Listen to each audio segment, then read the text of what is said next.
Alam ko na, naalala ko na. Shoutout pala sa Hank ANC na gumagawa ng mga bracket or helmet mounts para sa mga action camera natin dito sa motor.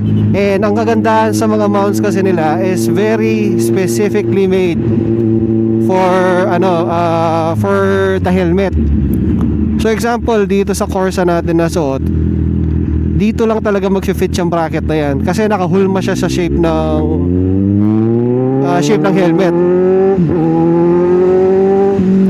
So ang ginawa ko is lahat ng helmet natin, yung AGB, yung KYT, binilhan ko lahat ng mount, binilhan ko lahat ng connector para pag gusto kong gumamit ng ibang helmet, madali na lang ilipat yung camera. Hindi ka na nag-unscrew ng mga di ba? Ng mga tornilyo dito sa mga mount. So, para mas mapabilis ang trabaho, convenient din. Check out nyo guys. Tapos yun nga, sila din ang gumawa ng offset natin na camera, pang offset mount ng camera, sorry.